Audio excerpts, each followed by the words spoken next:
Novel Navigator. Chapter 141, The Talent. After returning from the exhausting birthday party, Adam went straight to his room and there removed his shoes and jacket before collapsing onto his bed. He didn't expect the birthday party to be so exhausting, but it was, and that was because of one person. Amelia. Adam's voice was filled with poison. He always knew Amelia wasn't the most honest person in the world. She had been caught in a lie a couple of times. She even once tried to make Adam and Lisa, when they were still dating, break up. Why? No one found out. After getting caught trying to do so, she just acted like it was a misunderstanding, and even though no one believed her, she never apologized or admitted anything. There were other similar circumstances. It was somewhat clear that she was a pathological liar. However, they still trusted her and believed in her. Adam did the most. He never expected her to betray her in such a cruel way, but she did. They might not know what they did to me, but I do, and I'll have my revenge. Adam sat up on the edge of the bed and vowed to never trust her again. He wanted his revenge. However, he didn't want to do it yet. It was too early. When he died, he lost over a decade of hard work. He wanted Amelia to feel the same pain that he had felt. Now, she was most likely just an ordinary order giver. If he killed her, it wouldn't hurt her at all. She would just come back and wouldn't trust Adam ever again. Adam needed her trust so he could use her like a pawn. Maybe I should go have a lunch with her, after all. Adam's eyes turned cold, and his brain worked like a well-oiled machine. A plan was forming in his mind, a long and patient plan. Adam reached out to his jacket on the floor, rummaged through its chest pocket, and took out his phone. He still had Amelia's phone number. He left a message.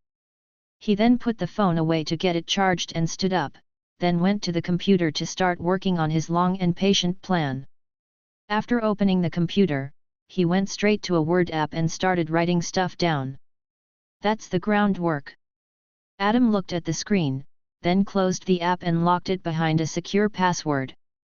Amelia cares about three things: money, status, and power. If I take all three things away from her, she will have nothing left. Ding, ding. Amelia took her phone from her purse and checked it out. Alice was sitting beside her in a garden chair in the backyard. They had been enjoying the sun and chatting about mundane things. She is Adam's childhood friend. Alice thought while side-glancing at Amelia. She is so pretty. Adam must have liked her. She shook her head, trying to shake off those thoughts. She enjoyed Amelia's company quite a bit, but couldn't help but feel a twinge of jealousy. Amelia read through a text message, and a beautiful smile broke across her face. Ha ha ha, I see. He acted tough, as if he wasn't interested, but I knew he couldn't resist my charm in the end. Did something happen? Alice asked after seeing her suddenly smile. Yes, something good. Amelia replied with a smile and then put the phone back on the purse. I must be going as well now. It was nice to talk with you. I hope we can do this again soon. Ah, all right, bye. Alice said and watched as the beautiful young woman walked away. She must have received some good news. That smile was one of the brightest I've ever seen. Tumbling down the cobblestone streets, a carriage soon came to a stop in front of a gated residence, a crimson-furred sigil on top of the gate. The carriage's doors opened, and the members of the Crimson Cloaks entered the villa after a long and strenuous journey. The servants and guild members welcomed them with open arms and a warm meal. However, they noticed a couple of them didn't return, as their numbers seemed fewer than when they left. It was shock to them. The core of the Crimson Hounds, in their eyes, were unbelievable strong, but even some of them didn't survive through the gathering. Adam, walk with me. Digby said and took another path, down a rock-stepped path that led to the backyard of the large estate. Adam nodded and walked after him, backpack slung over his shoulder. He didn't mind a walk, as his legs had gone numb because of the bumpy carriage ride. Over 10 years later, he still couldn't enjoy those carriage trips. There were times when he wished there were cars, trains, and planes instead. The stone-stepped path took them to the backyard's small pond with a gentle fountain in the center. Digby came to a stop, and after marveling at the pond's calming effects for a couple of seconds, he pulled out a paper from his inventory and handed it over to Adam. Adam took it with a raised eyebrow. It was empty, yellowish paper. "That's yours," Digby said. "It might not look much, but apparently it is the map of the Godswood Forest, given by the king himself." "The map of the Godswood?" Adam frowned and realized what kind of paper this was. With a deep breath, he infused a little bit of his magic into the paper, and a drawing of a forest started to appear, with some areas highlighted in red circles and some with green circles. This paper was made out of emperor's flesh. "A rarest kind of paper. You have learned magic?" Digby asked in shock. "Yet," Adam replied with a chuckle. "It was much easier than Kiryoku." Digby's throat turned dry. This was amazing. While he wasn't that impressed with his Kiryoku learning speed as other S-rankers did it faster, Adam learned magic faster than anyone he had ever heard of. His talent with magic is insane. Digby frowned and thought. If he focuses on becoming magic master, he might become the strongest magician in history. He thought about it deeply, but unfortunately, the Crimson Hounds didn't have any magic masters among them. Lucette was their best one, but in the end she was just average.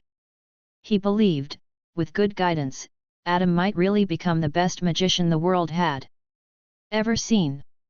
Adam smiled as he looked at the map. It was a very valuable object, and he definitely planned to visit the Godswood. "Adam, take this as well." Digby took a scroll from his inventory and gave it to Adam.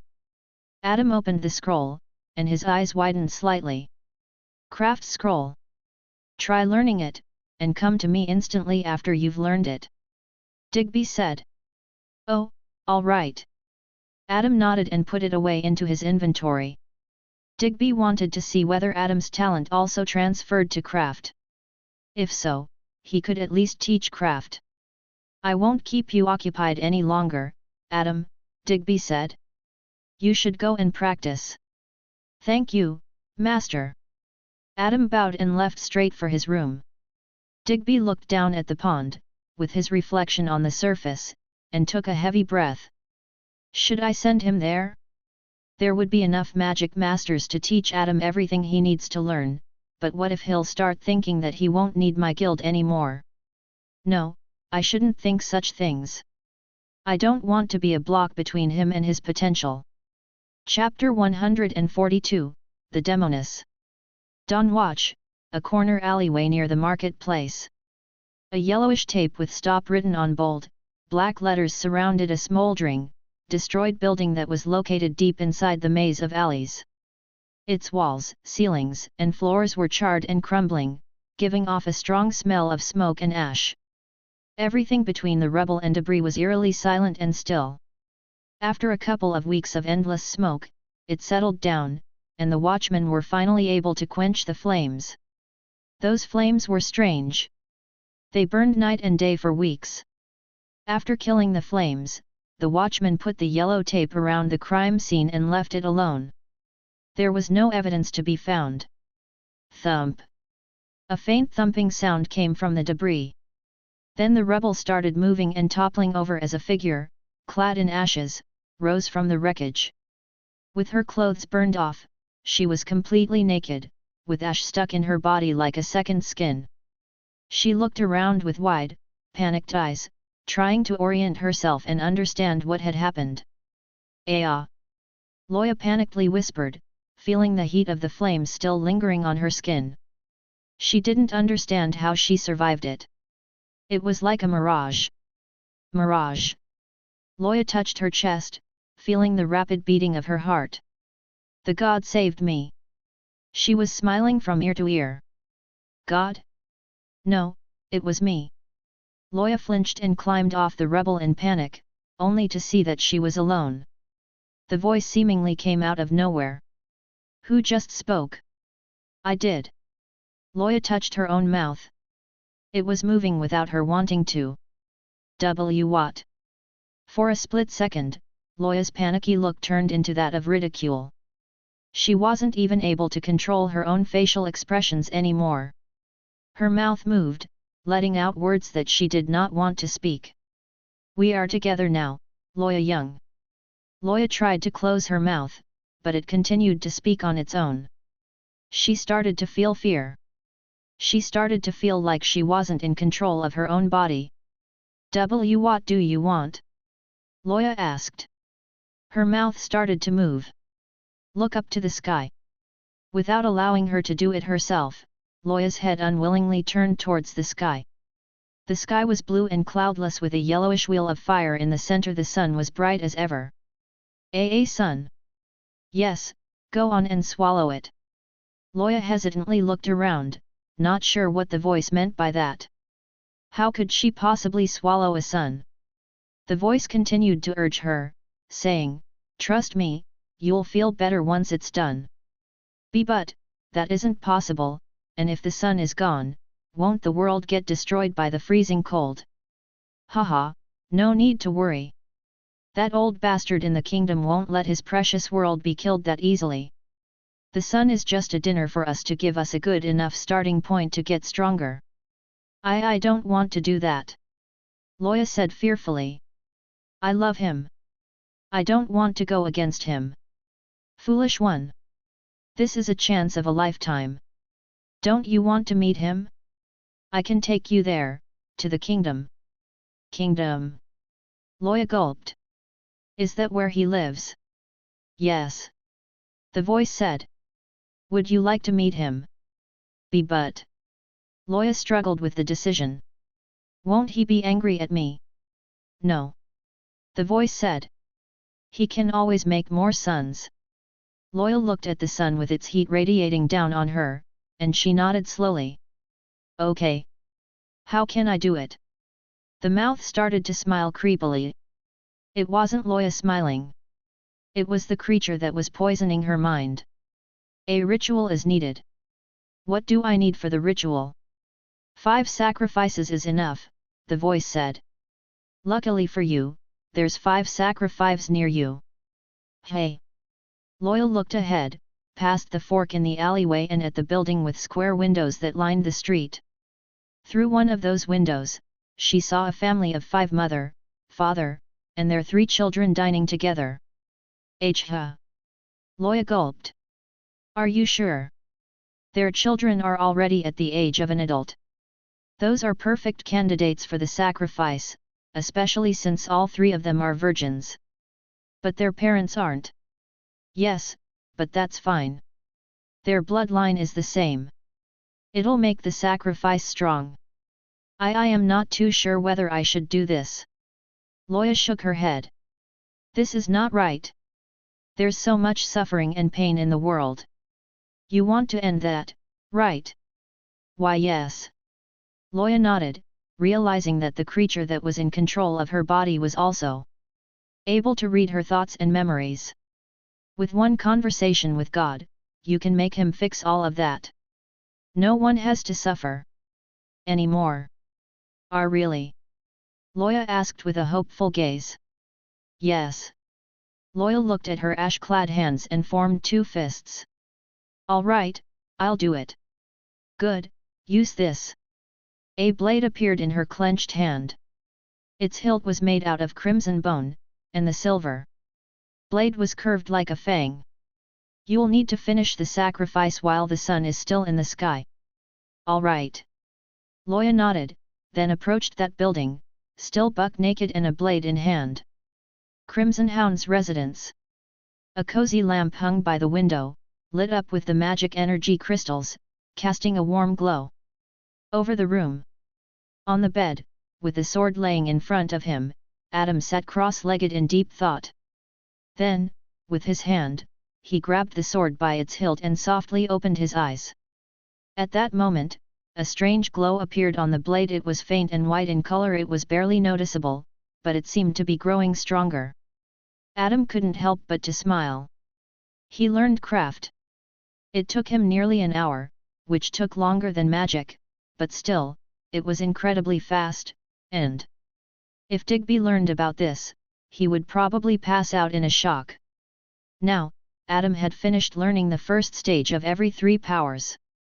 At that moment, a wave of sleepiness washed over him, and his eyes turned heavy, like they were suddenly weighing a ton, and then his head hung down as he drifted off into a peaceful slumber.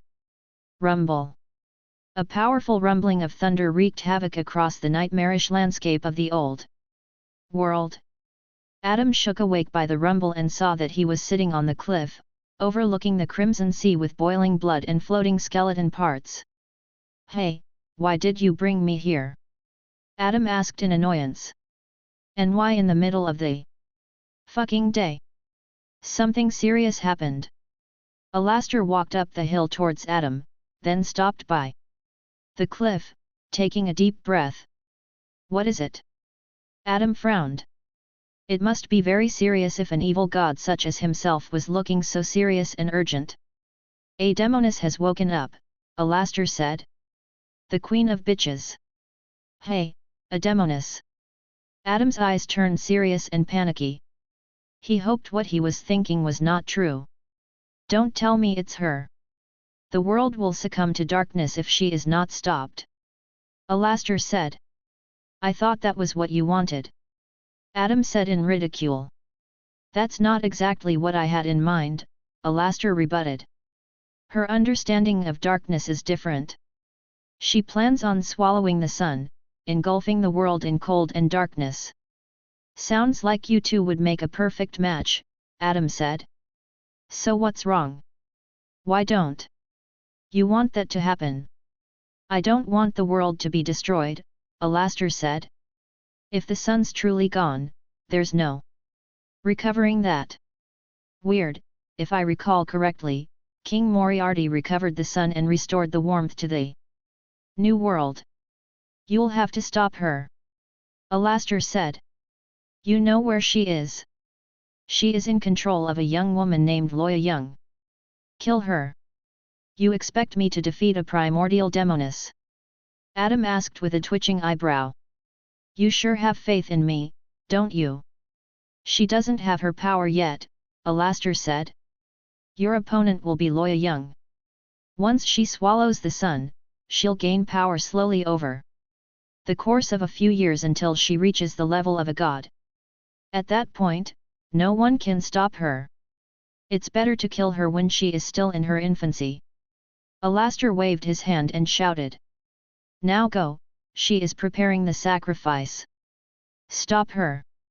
With the wave of his hand, Adam was tossed out of the nightmarish landscape and back to the new world. Chapter 143, Game of Chess. Rushing through the streets of Dunwich, Adam felt the rush of the time. There wasn't any time to be wasted. At first, he thought about getting a carriage, as they were usually faster than just running, but they had to go rather slowly due to the narrow streets and heavy traffic. Thus, he decided on just running. There was some distance to the marketplace. A distance that seemed unreasonably long, but he knew he had to make it there as quickly as possible.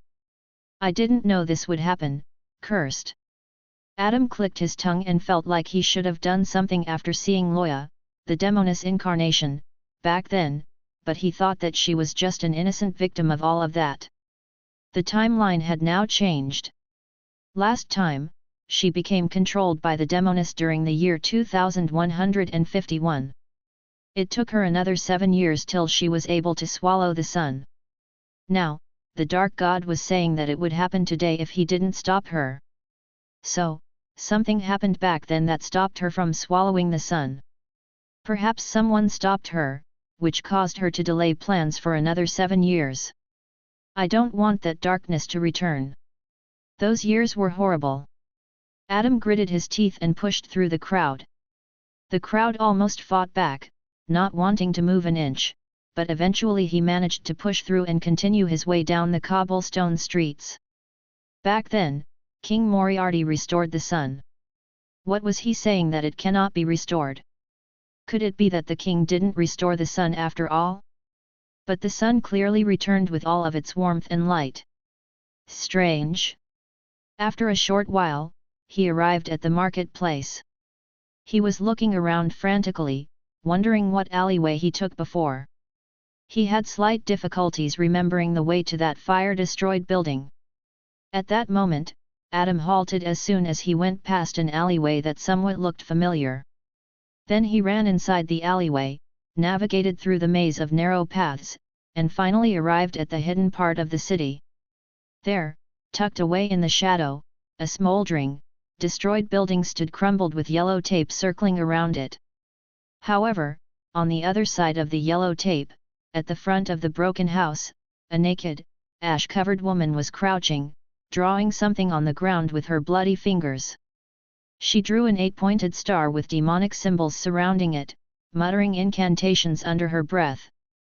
At that moment, Adam saw 5 figures tied on 5 broken, charred pillars, their mouths covered with cloth, their eyes wide with fear. Blood ran down their arms. Loya used their blood to draw the strange symbol on the cobblestone ground. Adam slowly drew his sword and approached her, keeping his footsteps silent on the dusty ground. As soon as the family of 5 saw him approach, their eyes lit up with hope, and they wished they could shout for him to kill her. Adam cut through the yellow tape with his sword and said, "Loya, it's time to stop." Loya flinched and turned around to face Adam, her eyes filled with tears. "I must do this." "No, you don't," Adam said. "Don't listen to that poisonous voice. She is lying to you." Loya's tear-ridden face changed rapidly. Now, she looked like she was smirking through the tears. Oh. I did not expect to meet another vessel today," she laughed. "Did Palestar tell you to stop me?" "A wise warning, don't listen to him. He taught me how to lie." Loya regained her focus, and her tears filled her eyes. She heard it all. She then looked at Adam with a wary, teary gaze. "Why you a vessel of the dark god?" She backed away from Adam. "Don't come closer to me." "Calm down, Loya," Adam said and sheathed his sword, then showed his empty hands. "I am unarmed." Loya's face changed, and she shouted, "Don't listen to him. He is an evildoer, a servant of the evil, a vessel of the greatest plague the world has ever seen." The face changed back to normal. Loya looked at Adam with suspicion. "Please leave, or you'll force me to kill you as well." "The ceremony you did in the basement," Adam pointed to the smoldering building. "It wasn't to summon the god. It was to summon the demoness in your head. You had a wrong inscription." "What?" Loya frowned. "The light of God doesn't hurt. The demoness killed all of your friends just so that they can't expose her existence, so she can freely manipulate you as she wishes." "He is lying." Loya looked troubled and then looked at him angrily. "You don't even believe in God. You're non-believer." Adam softly nodded. "I don't believe, that's true, but I believe that there is evil in the world, and I know one when I see it. That poisonous voice. That demoness. That's true evil. She promised me." Loya breathed heavily, trying to hold back her tears. "That I can finally see him." "You're a believer, are you not?" Adam looked straight at her. "Do you think this is what he wants?" Loya's tears fell down her ash-clad body, washing away the dust and ash that had settled on her skin. "No. He wouldn't want me to do this." As soon as she said that, her expression changed drastically, and she pulled out her bone-hilted dagger from the ground and held it tightly in her trembling hand.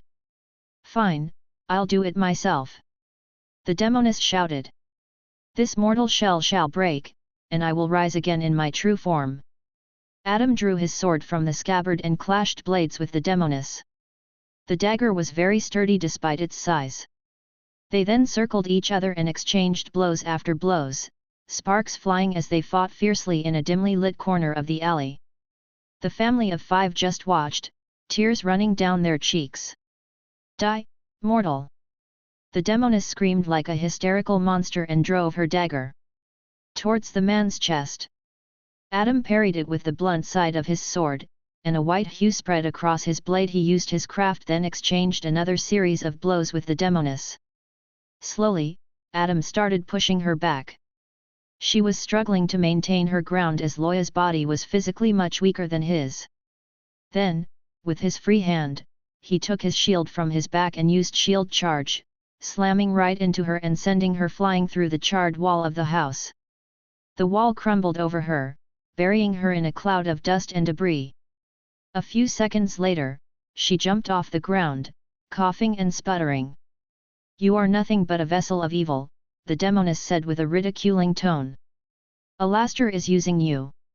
When the time's right, he'll betray you, kill you, and take everything you hold. Dear, you don't need to worry about me. I'm not foolish enough to get betrayed anymore. Never again." The demoness gritted her teeth and lunged at him, her eyes blazing with anger. Adam blitzed past her dagger, then cut through her arms from elbow to wrist. The arms, with one of them holding the dagger, fell to the ground, right at the center of the demonic symbol on the ground. "No!" She screamed in pain. Ignoring the pain somewhat, she ran after Adam and kicked her leg forward. Adam brought his sword from down and cut through her thigh. The leg fell while the blood gushed from the fresh wound. She fell on the ground on her knees. "You don't understand!" she screamed. "You're just a pawn in a game of chess played by gods. You are nothing to them." Adam twirled his blade around and placed the tip of the blade against her chest, the heart, right behind the layer of flesh. "I am not too bad at chess," Adam said and smiled. "I don't mind playing with them." "Ha ha ha!" The demoness laughed. "You think you can outplay Palestar? He is 100 steps ahead of you. After all, he is the original trickster god." Adam just smiled. Didn't answer back. Then stabbed the blade through her chest, through the heart, and out of the back. She let out another painful scream before collapsing onto the ground. Chapter 144, Sealed Demoness. You killed an order giver. 50 XP acquired. I didn't kill the demoness, it seems. Adam thought with a frown. Otherwise, I would have gained way more experience than this. At that moment, he heard faint sobbing coming from inside the smoldering building. The family of 5 was still tied with tears running down their cheeks. Adam quickly went to them and cut their ropes with his sharp sword. The family hugged at each other, crying and whispering thank you. They thought they would be used as a sacrifice to some demonic ritual. It was said that sacrifices of those rituals may never reach the gates of heaven, and this family was quite religious and feared what fate awaited them beyond death. While they kept crying, Adam approached Loya's naked, ash-clad body and saw that there was a strange dagger beside her. It was the dagger that she was using. He took it with a trembling hand and felt the weight of the weapon in his palm. It was cold and sharp to the touch. It was still clearly a very valuable weapon. When Adam looked at his sword's information, he noticed that its durability decreased drastically, even when he used his craft. What a spectacular weapon! Adam twirled the dagger around and whispered. Information. Weapon, the Dragour's Blade. Rank, Legendary. Max damage, 300/305. Durability, 100%. Description, a blade forged from the fangs of the legendary Dragour, said to cut through any armor like butter. Luckily the fight was short, Adam breathed a sigh of relief. We exchanged blows around 10 times, and that alone caused my weapon's durability to drop 30%. He stored the weapon in his inventory, very tempted to keep using it. However, it wouldn't fit his fighting style as a tank. That's why he was not quite sure what to do with it. The dagger's max damage was also not that high compared to other legendary weapons. After all, the daggers were never high-damage weapons. However, it was easily better than his current sword, Gladius sword, that had meager max damage of 50. I could sell it and buy proper armor, Adam thought and looked at his clothes. I returned my crimson armor again, as it is not mine and I only lent it. I don't have any armor otherwise. He thought about putting it on a sale on the reality market. It also had an auction feature. A weapon like this could go for 20,000 shine coins, maybe. That would be of great importance, but again, this dagger could be of great use to me since its damage output is insane. If I use a dagger with my little god, I could be very deadly. Before he could come to the conclusion, he heard rattling of armor and shouting of men. There were people coming from near alleys. The family looked over with hopeful gazes. They recognized that noise vividly as it sounded like the watchman. Gotta go. Adam thought and quickly walked away in the opposite direction. The family didn't notice that he disappeared. After a short while, the watchman of Dawn Watch arrived at the scene, recognizing the destroyed building. Then, they saw a naked, ash-clad woman dead on the ground and saw a family still crying. Then, they saw the demonic symbol on the ground and showed looks of horror and disbelief. They realized that something hellish was about to happen there. Since they saw no one else present, they started to question the family. The family said they were rescued by a young man, and when they looked around his whereabouts, they noticed he was gone. A couple of the watchmen nodded and searched the surroundings for that person. After a while, they returned to the scene after not finding him anywhere. We'll need to take this to higher UPS. A demonic ritual, right here in front of our noses, and we couldn't sense a thing. It must be a high-level ritual. What kind of satanic creature was she about to summon? This woman is a player. Should we put a bounty on her? If she respawns, we'd like to question her. Put a big enough bounty so she can't walk freely in any populated town or city. Roger. Back at the main street, Adam walked among the crowd, a hood pulled over his head, and kept his steps light as he made his way away from the scene. He wasn't planning on returning to the Crimson Hound's residence. There was a meeting he had to attend to. A coffee date with Amelia. They decided to do it today at the Café de Paris. As Adam made his way down there, his legs suddenly turned sluggish, and he became tired. The eyelids shut down unwillingly, and right in the middle of the street, he fell asleep. The crowd just walked past him, bumping shoulders and ignoring his presence. They hadn't noticed that this young man strangely fell asleep. Splash! The Crimson Sea's tall waves crashed against the shore. Ah! Adam opened his eyes wide and grumbled in annoyance. Seriously, in the middle of the street? Couldn't you wait? I wanted to give you my congratulations, Palestar said with a smirk. You managed to stop an apocalypse. Be more happy. Go on, cheer, you're a hero. I don't feel like a hero, Adam said. Oh, what will make you feel like a hero? Palestar asked. Big parade in your honor? A statue the size of the Great Wall? A blessing from the god? I didn't kill the demoness, did I? Adam turned to him with a frown. She survived. Palestar looked at the sea and shrugged his shoulders. You think killing a primordial being, such as herself, is as easy as killing an order giver? I thought she would be stopped if I killed Loya. She was stopped, Palestar said. For now. For now. Adam frowned. She'll return, Palestar said. She is still in the control of Loya. There was nothing you could have done to stop that. Then, when she is done respawing, can't she just do the ritual and swallow the sun? No, that's the sweet part, Palestar said with a grin. You killing her was not for naught.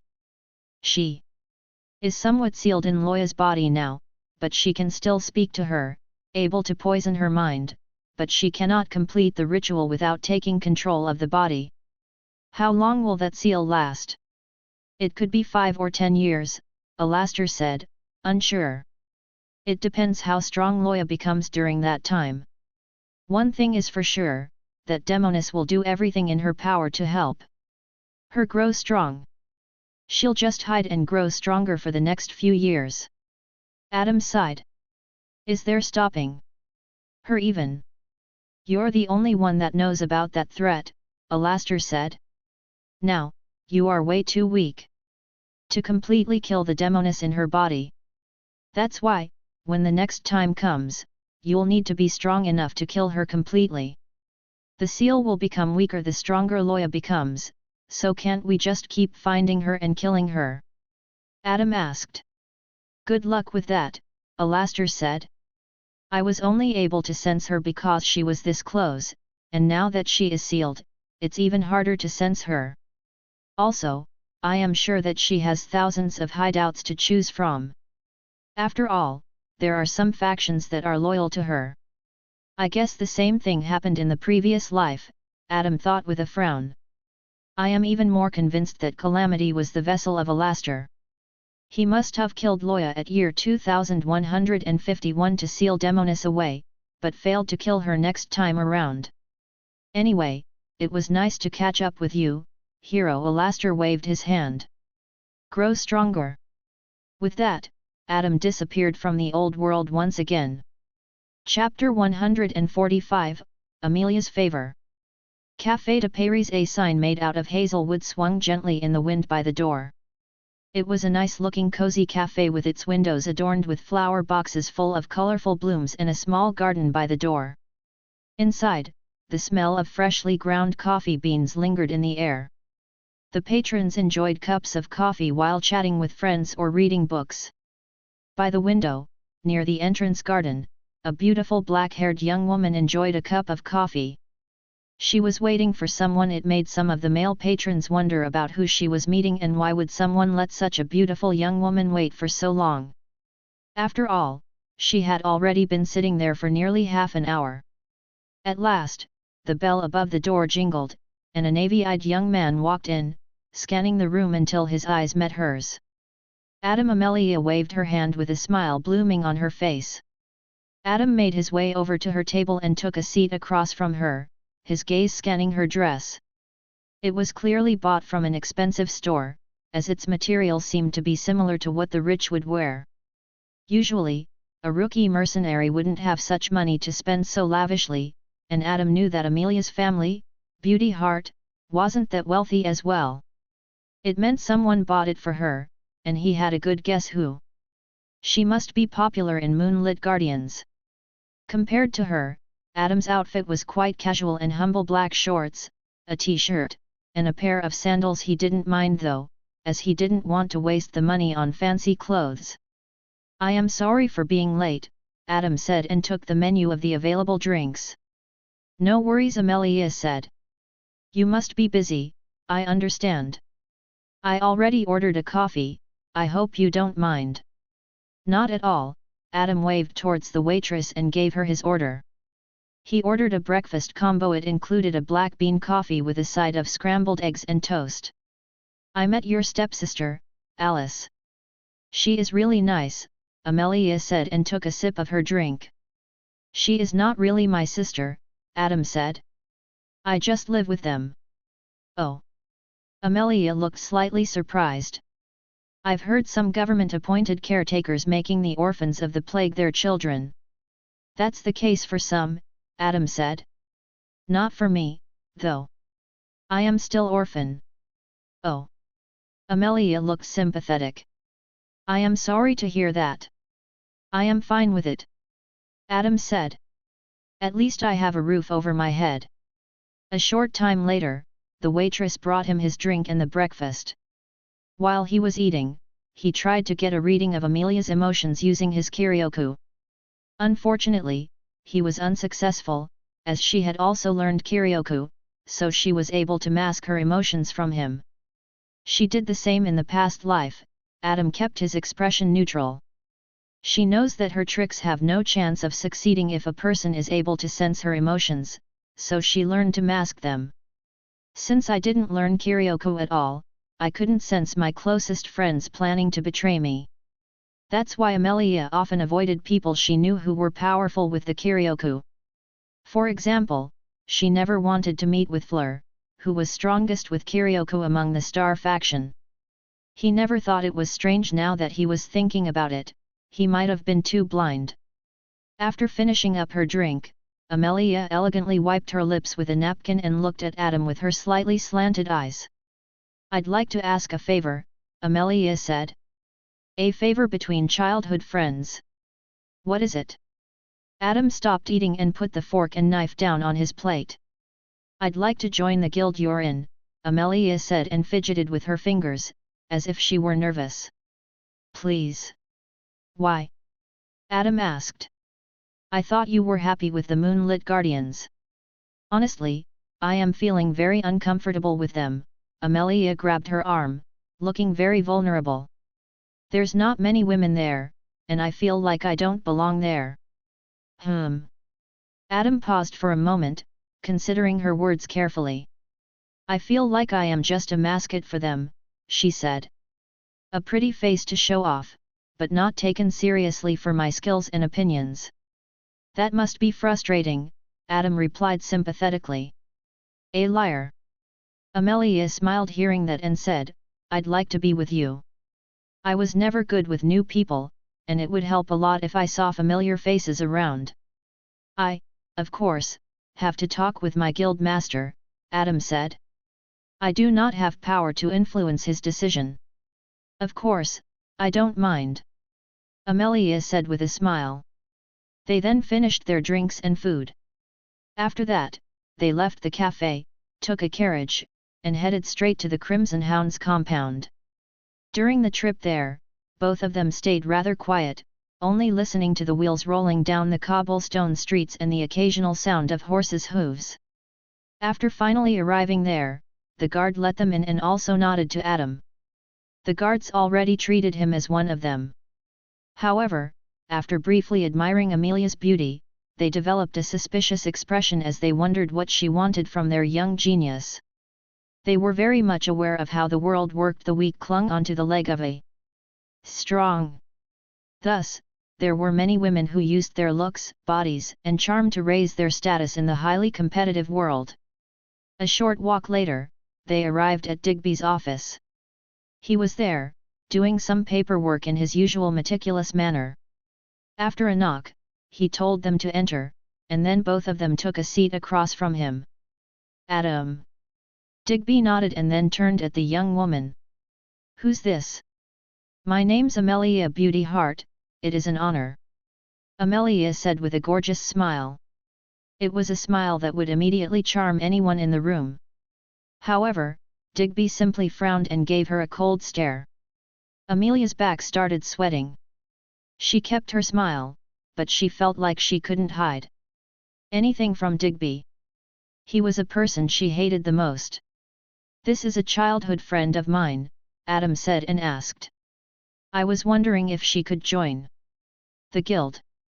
Digby leaned on the chair and sighed, "I'm sorry, but we don't accept any new members at the moment." "Please, I will do anything," Amelia said and put her hand on her chest. "Cleaning, cooking, and running errands. I'll do anything to help the guild, please." "Adam, can we share a word?" Digby asked and looked at Amelia. "Can you step out for a moment?" "Of course." Amelia stood up, bowed respectfully, and walked out of the room, hiding her ugly, annoyed expression. "What is it?" Adam asked. "I know I just met her, but I have a feeling that she doesn't have your best interest in heart," Digby said with a soft voice. "Is that so?" Adam hid his smile, liking Digby even further. It was nice to have a guild master who genuinely cared about his well-being and wasn't easily deceived. "You're S-ranker, and I am sure this won't be the first time, but there are people who will do anything to get close to you," Digby said. "And I mean anything. Do you trust me?" Adam asked. "Do you think I am easily fooled?" Digby looked at him deeply and nodded. "I know you're smart. However, friends can betray you as well, and this Amelia girl, I have a bad feeling about her."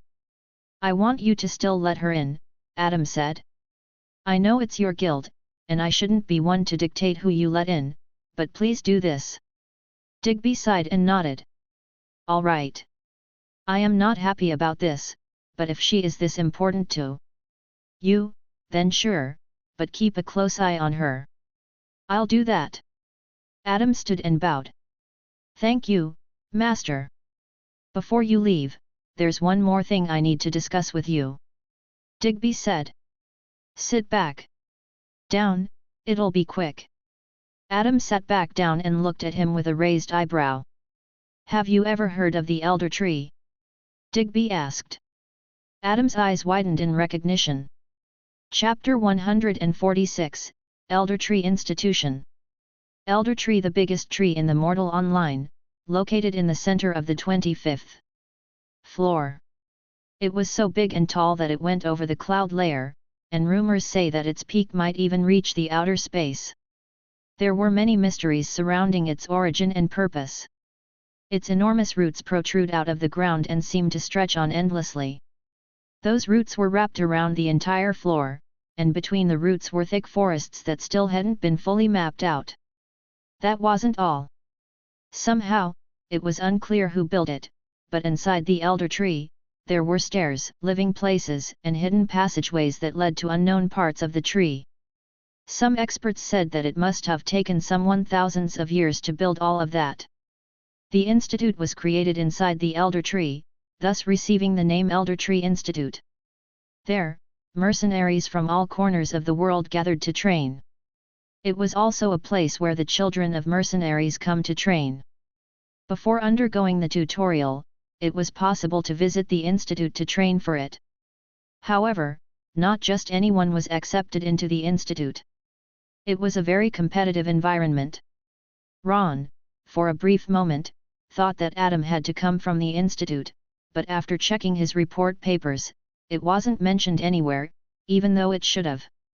He thought only his kind of genius could come from the institute, so it was a pretty big surprise for him. Currently, in the office room, Digby took a book with a tree on the cover and showed it to the young man who was sitting across from him. Elder Tree Institute, Digby turned the pages. I want to send you there, if you want to. Without letting him answer yet, because he thought he didn't know what it was, Digby started to explain the ins and outs of the Elder Tree Institute. When a mercenary reaches a certain age, they'll start to grow weaker. Their strength will flicker away like a sad little candle flame, and during that time, those mercenaries usually quit. However, those who have become strong, very strong, also decided to choose a different path, to become teachers in the Elder Tree Institute to keep teaching the new generation. Magic masters, craft masters, and karaoke masters, there's all of them. They're the best teachers one could ask for. Unfortunately, we don't have a good enough magic teacher to help your talent blossom and reach its full potential. Adam listened closely, even though he knew all about it. However, he never went to Elder Tree Institute to learn. It was because it wasn't a place where everyone could just go. He tried to apply and even took a test, but he failed miserably. His talent was not good enough to get accepted, apparently. So, what do you say? Digby asked. How long will I stay there? Adam asked. It's up to you, Digby said. I would say 3 years. 3. Adam thought deeply. It would be a perfect place to grow strong.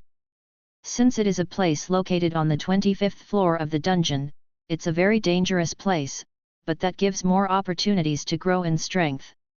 All of the S-rankers had visited that place, and they entered that place as weak but came out as strong. Digby looked at him with a deep expression. He was conflicted. The Elder Tree Institute was a dangerous and highly competitive place. Since Adam was S-ranker, he would definitely get targeted by others wanting to take him down a peg. There was also the fact that the 25th floor was an extremely dangerous place for someone like Adam, who was still rather weak. Digby could tell that his strength had incredibly leapt during the gathering, but that still wasn't enough. However, without danger, he would never become strong enough to fit his status as S-ranker. Every mercenary had to deal with their own share of deadly encounters, and those who weren't brave enough never made a name for themselves. All right. Adam raised his head to stare Digby straight in the eyes.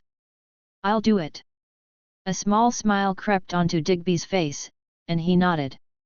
All right, then.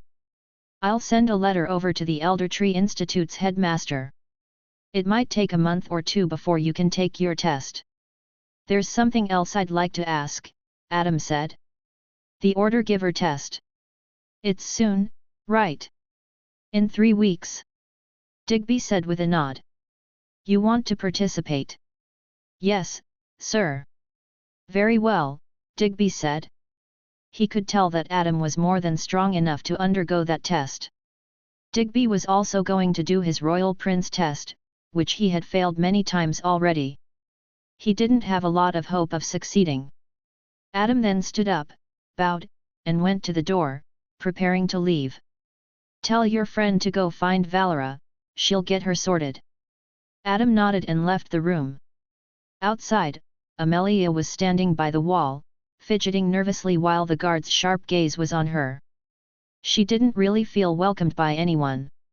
Amelia, let's go, Adam said. What did he say? Amelia asked and followed after him with quick steps. He allowed you to join, Adam said. I'll be taking you to Valera. She'll get you sorted. Yay, thank you. Amelia hugged Adam's arm, pushing it intentionally against her plentiful soft chest. Adam didn't show it in his face, but he was very annoyed. She felt like a fly buzzing in his ear. A short walk later, Adam found Valera by the central courtyard. She was training by herself, dressed lightly with her sword slicing through the cool air. Miss Valera. Adam nodded. Adam.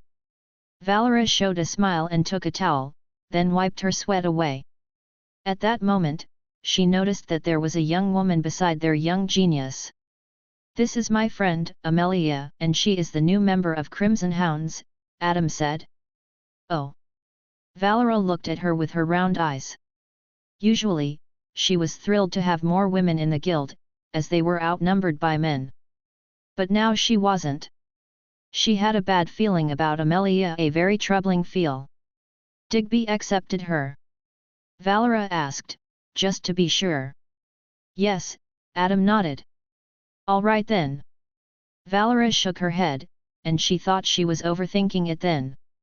She very much believed in Digby's ability to make sound judgments, so if he accepted her, it must be for a good reason. Then, come with me. Valera said to Amelia and headed to the armory. Amelia smiled at Adam and then skipped after Valera. Oh, who was that? Nas asked and wrapped his arm around Adam's shoulders. A girlfriend of yours? No, just a friend. Adam said in a low voice and then shrugged off his arm and returned to his quarters. Why is he in a bad mood? Nas wondered as he watched Adam walk away. He hadn't seen Adam have such a look in his face before.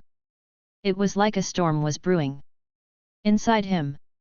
Weeks flew by, and the winds of the summer came alongside a heat wave that made the air stifling and heavy. By the gates of the Dawn Watch, a carriage that carried a sigil of the Crimson Hounds, wheeled away, leaving behind a cloud of dust that settled slowly on the ground. It was time for the promotion tests. Chapter 147, Promotion Test. New World, Imperium City. The golden bell on the cathedral's tower rang out. Ding, ding, ding. The sunlight of the summer sun cascaded over the royal castle and the city below. It was very warm. The people of the city had changed from their warm clothes to short-sleeved shirts and light dresses. Since it was the wealthiest city by a large margin, everyone walking on the streets looked like they came straight from a picture in a magazine. Handsome and pretty couples walked hand in hand, the cafes opened their doors, and children laughed as they played in the fountains. The banners of the guilds flapped proudly against the wind. Unlike in Dawn Watch, where the guilds only had one building to their name, in Imperium City, since there were so many streets and buildings, every guild had their own street. It was their territory, per se. The Imperium City, after all, was home to the strongest guilds and the mercenaries. At this moment, carriages wheeled down the summer-heated streets and rolled through the entrance into a large compound with high stone walls and sand floors. The carriages circled in the sand yard until they came to a stop in front of the massive wooden double doors with circle-shaped knobs. The doors of the carriage swung open, and the mercenaries emerged one by one. Digby and Adam left their carriage, and stood shoulder to shoulder. They were the only members from Crimson Hounds that came to the promotion tests. A few gazes from other carriages went in their way, or more precisely, in Adam's direction. The double doors creaked open by a muscular, hulking man that seemed to have been consumed by his muscles. He glanced around at everyone present and said, "You may all enter. Keep your swords and armor in your inventory, you do not need those." After everyone did so, they slowly walked over to the hulking man, showed their mercenary cards, and then entered the compound. After Digby entered, Adam followed in his footsteps and showed his mercenary card to the hulking man. "When was the last time you updated your card?" the hulking man asked, seeing that it still showed that Adam was only level 1. "I haven't," Adam said. The hulking man nodded and let him enter. It was cool inside the compound. It almost felt like they had entered a different world, completely different from outside's sweltering heat. The mercenaries stopped in the lounge. There were closed doors all around them with a fancy chandelier hanging from the ceiling. After the last mercenaries entered the compound, the hulking man closed the double doors. As soon as he did that, a smaller door on the side opened, and a small person emerged wearing a friendly smile. "Thank you for all coming, participants of this month's promotion tests," he said and took his place at the front of the lounge. "My name's Albertson, and I am today's judge." The tests were handled by the Mercenary Guild to ensure fairness and impartiality. The promotion tests were held every month, and even so, it didn't mean that someone who failed a test a month ago could apply again for next month. In Digby's case, since he was undergoing the Royal Prince test, it was something he was allowed to do only once a year. Albertson snapped his fingers, and 8 doors opened. Those doors all had different sigils on top of them. Every door led to different tests. Those doors lead you to a test of the rank you're trying to achieve. Albertson said with a smile and turned to Digby. "Digby Chaucer. You're today's highest ranking participant, and you're trying for Royal Prince, please go and enter your door." Digby nodded and straightened his sleeves. He then turned to Adam, patted him on the shoulder, and headed to a door that had the sigil of a young kid wearing a crown. It was the Royal Prince's official sigil. After he entered through the door, it closed behind him with a soft click. Albertson then continued calling more names. A couple of people stepped through Prime Mercenary's doors, then another through Royal Mercenary, and then quite many through Arch Warrior. There was also some for Grandeur door, then Holyman, and Beyonder. There was only one door left open, and Adam was alone, standing in the room. "I am only one doing the Order Giver test. That can't be right," Adam thought to himself. There were sometimes hundreds of participants for the Order Giver test, but now he was all alone. It didn't make sense. "And, Adam Palestar," Albertson said and smiled. "You're the sole participant of the Order Giver promotion test. Please, enter your door." Adam nodded, still wearing a frown, but he then entered through the door and heard it close behind him. It was a dark hallway with light shining at the end. He kept his steps light and quick, soon stepping through the light into an empty white room, at the center of which stood a large, ornate mirror. Zzz.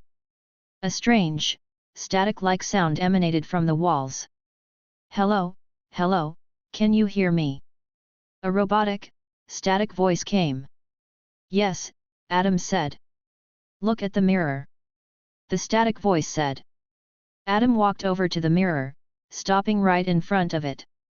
The mirror was full body and reflected his own image back at him. Then, the mirror's reflection started to distort, and the surface looked like there were waves rippling across it. Then, a mirrory hand reached out from the mirror, and then head, then torso, and finally legs, until the figure was standing on 2 feet before him, identical in every way. It was Adam's doppelganger, but without his skin. The doppelganger's skin looked like it was made out of a mirror. The first test, mirror fight, the static voice said. The mirror doppelganger has a strength of low-level order giver. Its strength is what the order giver should have, at minimum. The mirror doppelganger reached out its hand, and a mirror sword appeared in its hand. It resembled the gladius sword quite a bit. It can replicate my skills, but it cannot replicate my fighting style. You will receive your sword now. As soon as you pick it up, the fight starts. The static voice said. A sword fell from the ceiling and landed before him. It was an ordinary-looking gladius sword. Adam picked up the sword. He wasn't wearing any armor, as he wasn't allowed to rely on any items during the test. As soon as he touched the sword's hilt, the mirror doppelganger rushed forward and slashed down at him with an overhead slash. Adam clashed his sword against the mirror blade, the clash of metal and glass ringing out through the room. After only a second, Adam managed to push its sword away. It was clear that he had better physical strength than a low-level order giver. The mirror doppelganger's posture looked shaky. Adam rushed in and stabbed his sword forward, but saw the mirror blade appear in the way. Therefore, he quickly snapped his wrist, changed the trajectory of his stab, and sliced through the mirror doppelganger's knee. A crack appeared in its glass mirror knee. His speed was also much more superior compared to the mirror doppelganger. Adam swung his sword again, and this time, the blade went through the mirror doppelganger's face. It shattered into a million pieces. First test, successful, the static voice said. Another door opened at the end of the room, leading deeper into the facility. Whew! Adam dropped the sword and left the room. Chapter 148, Edward. His strength is already above that of an ordinary order giver. Argus said, facing a mirror-like glass that showed the room where the fight between the mirror doppelganger and Adam just happened. It was a one-way window, and it looked like just an ordinary white wall from inside the room. Thus, Adam couldn't tell that anyone was watching. Albertson smiled beside the man and said, "Special people need special privileges. That's why we delayed every other order giver promotion test to allow Adam to do it alone without any distractions. I am curious how he will fare against Beyonder," Argus said, touching his exotic mustache. "Can that be arranged?" "Of course," Albertson said with a smile and left the room to make the necessary arrangements. Argus stood up from his seat, then strode through another door and arrived at the other hidden room. There, from the window, he saw Adam waiting inside the room. He showed that he is decently skilled, but is that all? Argus wondered with a frown. I have seen S-rankers do their early tests, and so far, he is rather dull. Strong, for sure, but dull. Argus was in his late 30s, but he had already seen many young geniuses come and go. He had one of the sharpest eyes when it came to the talent and potential of the new recruits. He was awed whenever he saw the S-rankers do their early promotion tests, as they already showed signs of greatness from the get-go, but now he was in a dilemma. Adam didn't bring him a feeling of awe, like the other S-rankers did. Instead, he brought a feeling of uncertainty and doubt. At the start of the Mortal Online, on its first days, only 100 players were allowed inside the new world. They were beta testers of sorts. Argus was one of them. Those 100 players eventually created the Mercenary Guild, and when more players started to enter the new world, they quickly established the hierarchy system and helped others to create their guilds. Argus saw Conrad Moriarty's talent before anyone else did. What's with him? Argus looked out of the window at Adam. Why does he feel so ordinary? What's taking so long? Adam wondered while tapping his feet against the white floor. He had already been waiting inside this white room for nearly half an hour, yet it didn't look like the next test was about to start anytime soon. However, as soon as he said that, the door on the opposite side of the room opened. At the same time, a weapon dropped from the ceiling and landed beside his feet. It was a sword with a broad blade. Adam picked it up and looked at his opponent. His opponent entered the room, clad in nothing but a leather ragged outfit. It looked like it was made out of the worst material possible. He was also holding the same sword. SZZ. The static voice said. This time, you're facing a high-level order giver. Do your best. Wait, this isn't the same test as I had to do in my past life. Adam frowned. Something is wrong. TCH, this sucks. His opponent suddenly said, scratching his dirty blonde hair. Fuck this. Hey. Adam frowned. What's with him? SZZ. After the static, the voice said. Edward, do you want to return to the Black Keep? Fuck you, Edward said and pointed his middle finger all around him. I'm never going back there. Then fight, the static voice said. If you lose, you'll get thrown back there. Humph. Edward turned his gaze to the black-haired young man and said, You're unlucky one, I guess you made some enemies, haha. The Black Keep. Edward. Adam frowned. Is he one of the prisoners of the Black Keep? Why is he here? You must be confused, so am I. Edward approached him slowly while picking his ear and looking slightly annoyed. You're from the Black Keep? Adam asked, keeping his sword ready. Yeah. Edward said and yawned. They said if I defeat you, they'll give me back my freedom. I guess they created a special test for me. Adam scoffed. Privileges of S-rankers, I suppose. Let's get this over with. Edward stepped forward, his sword dangling in his hand. He walked very casually, like he was taking a stroll in a summer-heated park with no care in the world. Edward was taller than Adam and packed some muscle behind his dirty, leather rags. He was either tanned or simply dirty, it was hard to tell. It looked like he hadn't showered for quite a while.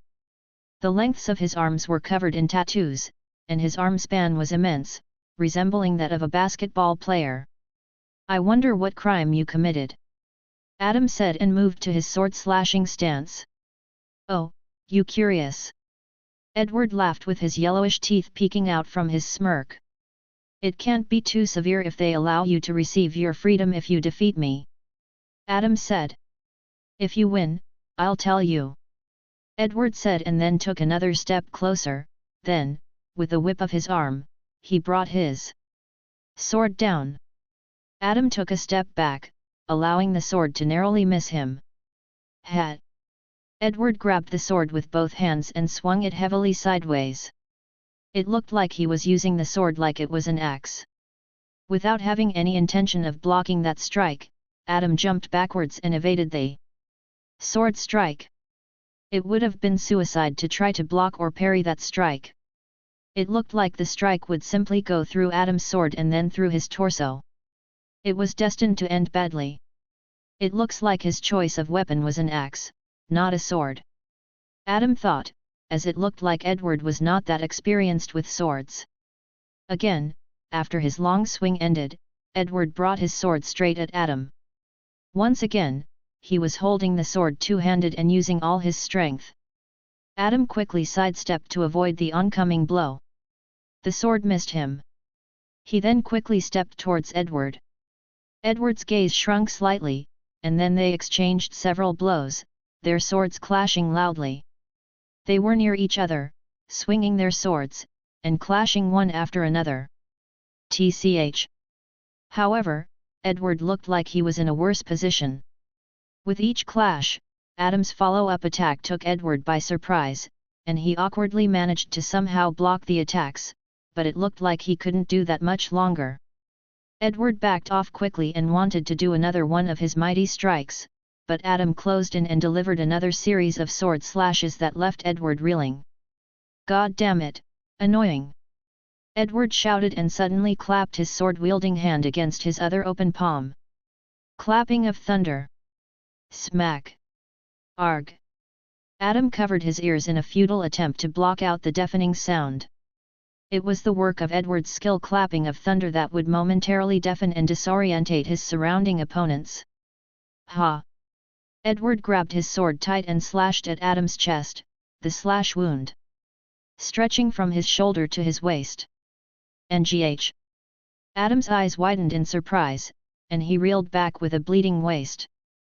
By the way, they lied to you. Edward grinned and launched at him. I am not a high-level order giver. I am Beyonder. Chapter 149, The Laugh. He didn't expect that. Albertson said with a chuckle. Was it necessary to lie? Argus asked. If he knew that he was Beyonder, he would have been more wary of his skills. I didn't necessarily lie. Albertson said. In his mercenary card, it still states that he is order giver, only because he hadn't done his promotion test to Beyonder yet, but he is easily Beyonder level. Beyonder is called Beyonder for a reason. Argus said. Those with that rank are already allowed to go beyond the wall. The strength leap between order giver and Beyonder is just so vast. Adam did good though. Albertson said. After seeing that Edward overpowered him with strength, he went close range and completely nullified Edward's strongest ability, his strength. If Edward was order giver, his skill most likely wouldn't have disorientated Adam so much that he was unable to dodge.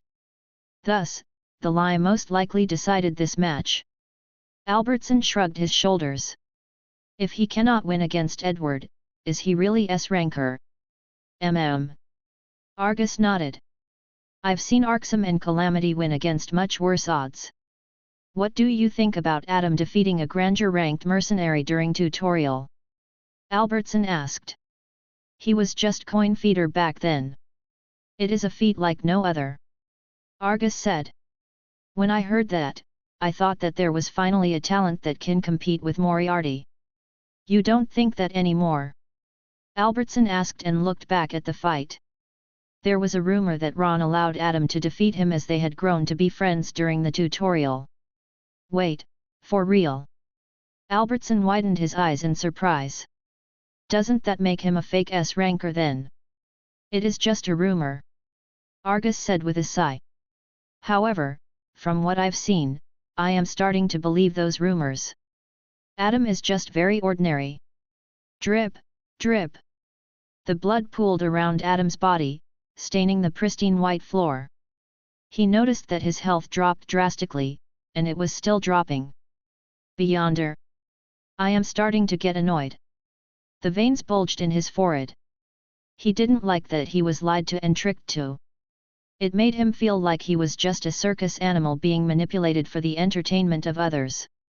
Very well, fuckers. Edward rushed in and again clapped his hands together. Clapping of thunder. However, this time the effect was weaker. It still made Adam slightly dizzy, but he was able to escape from Edward's heavy sword swing. The clapping of thunder's effect became weaker when it was used multiple times against the same person. Edward brought his sword down again. It was dodged. He then swung it flatly sideways, using both hands. It again missed. He approached Adam and swung his sword 3 times. The first swing missed, the second lacked strength and was blocked, and the third one was parried away. Adam looked like he was on back foot, having to retreat after each exchange. Edward was driving him to the corner. It's the end. Edward grinned and stabbed his sword through Adam's waist, then twisted it for good measure. With his grin growing, he thought it was over. However, at that moment, his throat started to tighten as if someone was squeezing it.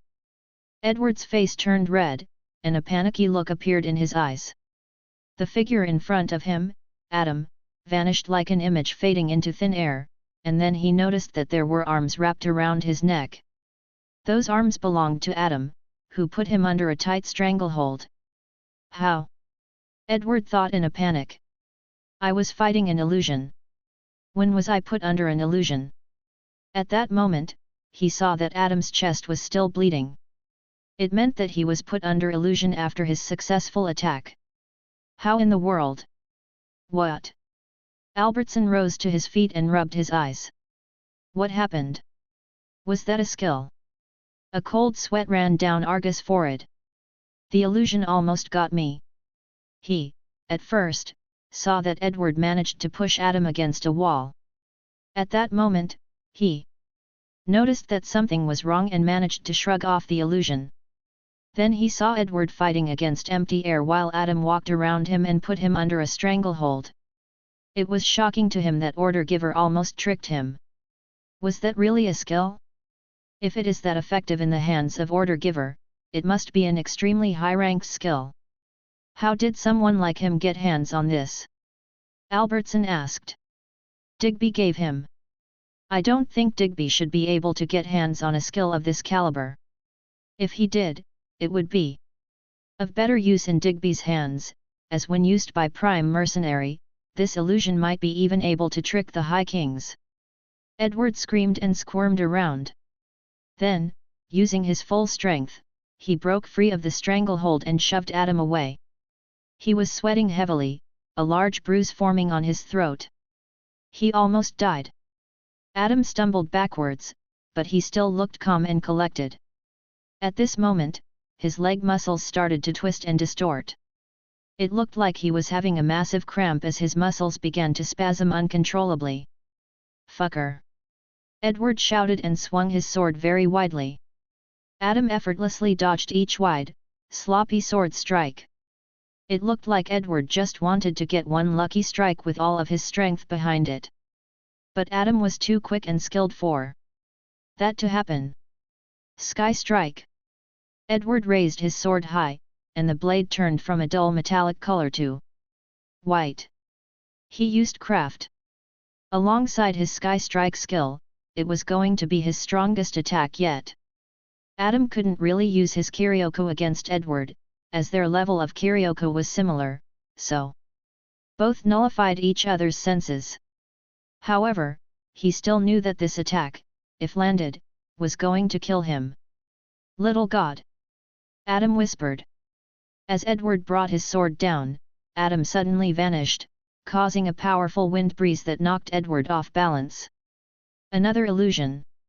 Edward thought panically, but as he turned around, a sharp blade cut through his leg, causing him to stumble and fall to the ground in excruciating pain. Ah! In the hidden room, Argus and Albertson's eyes widened in shock. They were able to see what was happening. This time, it wasn't an illusion. It was just that Adam was moving at such high speeds that it looked like he disappeared. Adam twirled around in the air, the blade moving alongside his rotating body, and then slashed through Edward's limbs in one move. Edward was helpless, and he could do nothing but scream in pain. His legs were cut, and his arms were also sliced. Wait, didn't you want to know my crime? Edward shouted. Please stop, and I'll tell you. I don't care. A voice came behind him, and then a sword went through his neck, beheading him. With that, Edward collapsed on the ground dead. Adam, like a vanishing ghost, appeared in the middle of the room, blood-coated sword in hand. Argus and Albertson were speechless, but at that moment, they saw something even more frightening. Adam was looking in their direction as if there wasn't any one-way window in the way.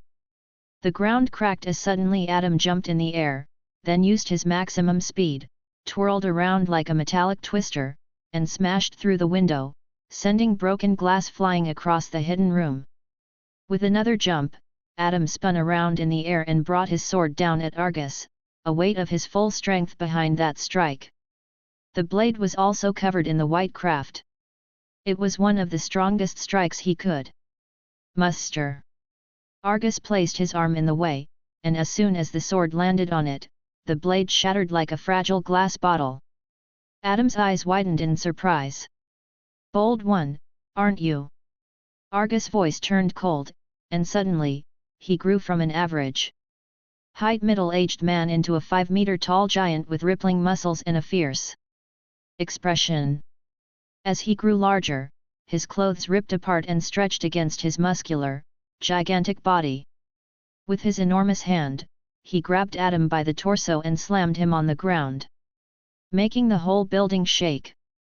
Adam, trapped under the enormous hand, disabled his little god ability and felt a wave of weakness wash over him. His body was in terrible pain and was trembling like he was freezing. "Hey, what do you think you were trying to do?" Albertson asked angrily. "This is Argus, the Grand Lord of the Mercenary Guild, show some respect." "Enough, Albert," Argus said and looked at Adam deeply, his lips growing into a grin. Not bad at all. I suppose those rumors were false, ha ha ha ha." His laughter sounded happy and thrilled, as if he had found something special. Albertson was shocked to hear him laugh. It was extremely rare to hear Argus laugh, as he was known to be very stoic and serious. He doubted that anyone in the Mercenary Guild had ever heard him laugh. Chapter 150, Innate Skill. The rapturous laughter filled the room. After a short while, Argus' laughter died down, and he looked at Adam with a smile on his lips. "Adam Palestar, was it?" "NN." Adam nodded hesitantly, still trying to catch his breath. Argus shrunk in size, returning back to his average height. However, his clothes were unfortunately far too big now, the fabric stretched and hanging loosely on his slender frame. He let go of Adam and sat back on his seat, catching his breath. "Whew, am I really getting that old?" He wryly smiled to himself and wiped the sweat off his forehead.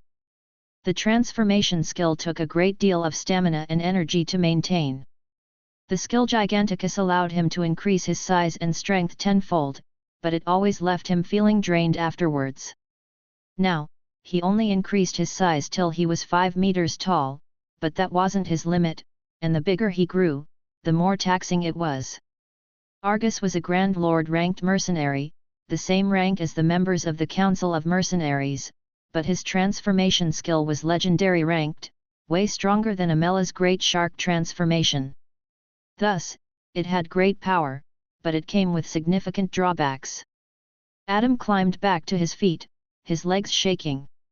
He was also breathing heavily. "The devouring is about to start." Adam bared his teeth. "What's this skill that you used?" Albertson asked. "It must be very high-ranked." Adam kept his mouth shut. He didn't want to reveal anything about the little god skill. He didn't really want to use it here either, but he doubted that he would have been able to beat Edward otherwise. "Wait, Albert," Argus said with a lazy wave of the hand and looked at Adam. "I was thinking. This skill is not something one can just find. It must be innate skill." "Innate skill?" Albertson breathed in cold air. "Innate skill?" Adam frowned. Is he misunderstanding? "Yes." Argus nodded. "I noticed something when he attacked me. There was a different type of energy in his strike." "Energy?" Adam looked thoughtful. "I know that strong Kyryoko users can detect a certain energy in people's attacks." Albertson rubbed his small beard. "Energy sensing allows Kyryoko users to sense the power of the strike, or more precisely, they'll know what rank the skill used is."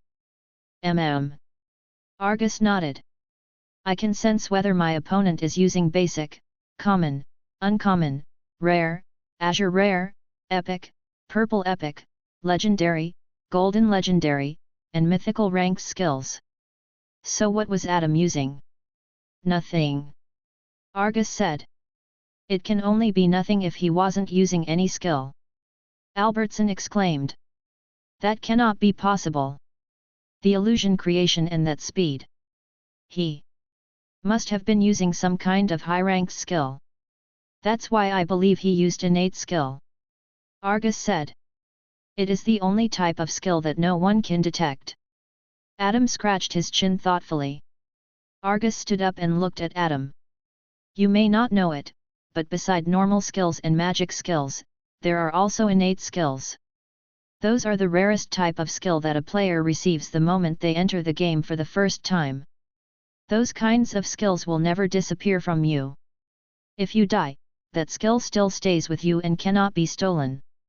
There are others with innate skills as well, but they are very rare, and most of the mercenaries don't even know that those exist." "Wait, I think he is not wrong." Adam thought with wide eyes. Could it be that the little god skill is now my innate skill? It could explain how I had it without actually learning it.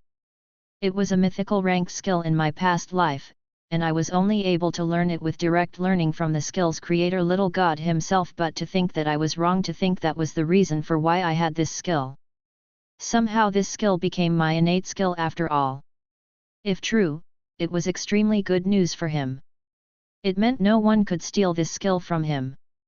It was one of the reasons why he tried to keep it hidden. It was a very valuable skill to have, and many would kill him for it. However, if it meant that it was innate skill, there was nothing they could do. Has something changed with the little god skill then? Adam thought with a frown. I haven't studied it much, but it could be that this isn't the same skill as in my past life. When he looked at the skill's description, it was completely the same as in his past life. It was talking about cosmic harmony, eternity, and the cycle of birth and death. To this day, he hadn't understood what any of that meant or why it was in the description of the skill. Ding, ding. Mystery resolved. Little god is transforming. 1%. 2%. What? Adam's mouth opened in surprise. What the hell is going on? Somewhere in the new world. Walking down a land made out of clouds, a figure came to a stop and stared out into the distance with a confused look on his face. What's this? Little god removed his hood to reveal a head full of curly hair with a crown of thorns resting on top. He felt something strange within himself. It was like something that was part of him was changing at rapid speed. He didn't understand what it was. This felt like a shift in the very fabric of his being. I feel dizzy. He touched his head and swayed back and forth, as if he were about to pass out. It's something that he hadn't ever experienced. I am almost there. Little god bared his teeth and continued striding down the land of clouds. The further he got away from that strange feeling, the better he started to feel. A sense of relief washed over him, knowing he was finally escaping whatever had caused his distress. A short while later, he came to a stop with a deep look on his face. Ahead of him, a golden gate stood closed like a silent guardian. It was the gate to the kingdom. Kingdom. Little god sighed and stepped closer to the gates, and soon they swung open as if they were welcoming him inside with a warm embrace. With that, the gates again closed shut from everyone else, sealing off the kingdom from the outside world. Near the crimson sea of the old world. No. Palestar fell down on his knees and started holding his head in his hands. It felt like someone was striking his skull with a chisel and hammer. A gold light started to spread through the dark sky, and the crimson sea's bloody waters started to change with ocean blue waves. No. Palestar screamed in anger. This is my world. This is the old world. Don't you dare to change this as well, you will not take this from me. The anger in his voice resonated through the air, causing even the bravest warriors to tremble in fear. The voice reached every corner of the old world, and alongside that, his dark powers stopped the gold light and ocean blue waves from influencing this world any further. However, the lingering feeling of the warmth of God's omnipotent power still stayed behind. That was something Palestar couldn't remove. I already removed Adam's power of holiness, as he was somehow touched by some god, but to think that this my world can still be affected to such lengths. What did Adam do?